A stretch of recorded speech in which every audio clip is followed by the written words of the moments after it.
사사기 6장 25절에서 40절 말씀. 그날 밤 여호와께서 기드온에게 말씀합니다. 내 아버지에게 있는 수소 곧 7년 된 둘째 수소를 끌어오고 내 아버지에게 있는 바알의 제단을 헐며 그 곁에 아세라상을 찍으라고 말씀합니다. 기드온 집안 우상 대신 이제 하나님을 섬기라는 것이죠. 진정한 회복은 악을 제거해야 합니다. 사사가 된 기드온이 맨 먼저 할 일은 우상 숭배 단절이었습니다. 여러분, 우리가 하나님의 일에 부름받았을 때 첫 번째 할 것은 세상과 관계를 끊는 것이죠. 그래야 거룩이 시작입니다.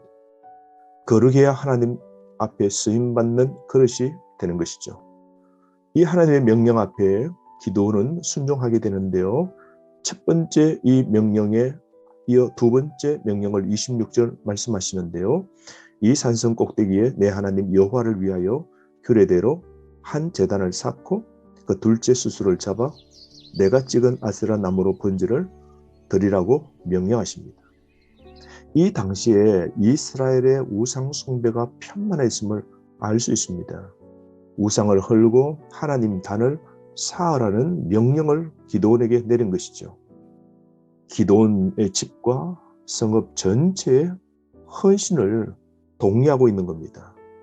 우상을 파괴해야 참 예배의 시작입니다. 우상을 파괴해야 승리의 시작인 것이죠. 여러분, 이 이런 희생을 각오하지 않으면 절대로 할 수 없는 일이죠. 희생을 각오하지 않으면 하나님의 뜻을 행할 수 없습니다. 그런데 기드온은 하나님의 뜻을 순종합니다. 27절 이에 기드온이 종 10사람을 데리고 여호와께서 그에게 말씀하신 대로 행하되 그 아버지의 가문과 그 성읍 사람들을 두려워하므로 이 일을 감히 낮에 행하지 못하고 밤에 행했다라고 그럽니다. 여러분, 하나님을 두려워하지만 동시에 사람도 두려워하는 기드온의 모습을 보게 됩니다. 그래서 밤에 일한 건 인간적 두려움과 하나님에 대한 순종이 공존하는 기드온의 모습이죠. 여러분, 순종 없이는 승리는 있을 수 없습니다. 그러므로 큰 전쟁을 하기 전 작은 전쟁부터 이겨야 합니다. 가정에서 우상을 제거하는 이 일을 해야 나라를 점령하고 있는 수많은 적군들을 무찌를 수 있는 것이죠. 오늘 우리도 가정에서 순종하지 않은 채, 직장에서 순종하지 않은 채 우리가 교회와 세상의 변화를 꿈꾸지 말아야 됩니다. 그런데 28절 그 성읍 사람들이 아침에 일찍 일어나 봅니다. 그랬더니 바알의 제단이 파괴되어 있음을 보게 되죠. 여러분, 아침에 일찍 일어나 성읍의 이스라엘 사람들이 보았답니다. 하나님의 눈먼 이스라엘 백성들이 우상을 가까이 두고 지켜보며 살았던 것이죠. 그러므로 여러분, 오늘 우리도 하나님을 보는 것이 아니라 세상 미디어, 세상의 책들, 경건치 못한 책들을 가까이 하지 말고 하나님 말씀을 가까이 하는 삶을 우리는 살아야 됩니다. 그러자 30절 성읍 사람들은 바알이 응징할까 봐 두려워합니다. 그리고 헛된 열심을 냅니다. 그리고는 요아스에게 말합니다. 내 아들을 끌어내라. 그는 당연히 죽을지니 이는 바알의 제단을 파괴하고 그 곁에 아세라를 찍었음이니라 라고 말합니다. 그러므로 기드온을 잡아내어 죽이자라고 그 아버지에게 찾아가 요구를 하는 것입니다. 성읍 사람들은 바알이 응징할까 봐 두려워합니다. 그리고 헛된 열심을 냅니다. 여러분, 하나님께서는 우상을 섬기는 자와 우상을 파괴하고 진멸하라고 말씀하셨는데요. 오히려 이스라엘 백성들은 바알과 아세라를 두둔하고 보호하고 오히려 하나님 숨기는 기도원을 죽이려고 합니다. 이런 헛된 열심을 내고 있는 겁니다. 여러분, 하나님을 떠난 헛된 일에 열심 내지 말고 하나님 나라와 영광을 위하여 헌신하고 충성하는 사람이 되어야 됩니다. 우리도 교회에서 신앙생활을 할 때 헛된 열심을 내는 경우가 많습니다. 내 주장, 내 자랑, 내 힘 보여주기 위하여 잘못심에도 불구하고 하나님의 뜻 아님에도 불구하고 열심을 내는 사람들이 있습니다. 여러분, 두려워해야 됩니다. 오늘 그의 아버지 요아스는 자신의 집에 우상을 둔 자였습니다. 그런데 그가 이렇게 말합니다. 바알이 진짜 신이라면 직접 자신의 상을 깨뜨린 그 자를 처리할 것이라고 중재하게 됩니다. 그러므로 여러분, 곰곰이 생각해 보면 기드온의 아버지 요아스의 심경에 변화가 있죠. 투철한 바알 숭배자였는데 우상에 대한 변화된 태도를 가지게 된 겁니다. 한 사람 기드온을 택하여 먼저 변화시키고 그 사람의 변화를 통해 공동체에 속한 모든 사람을 조금씩 변화시켜서 전체를 변화시키시는 분이 하나님이십니다.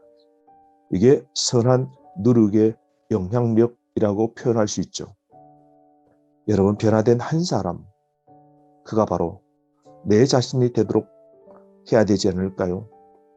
변화된 내 하나를 통하여 가정 전체가 변할 수 있고, 변화되고 헌신하는 나 하나를 통하여 교회 공동체, 사회가 빛과 소금으로 변화되지 않겠습니까?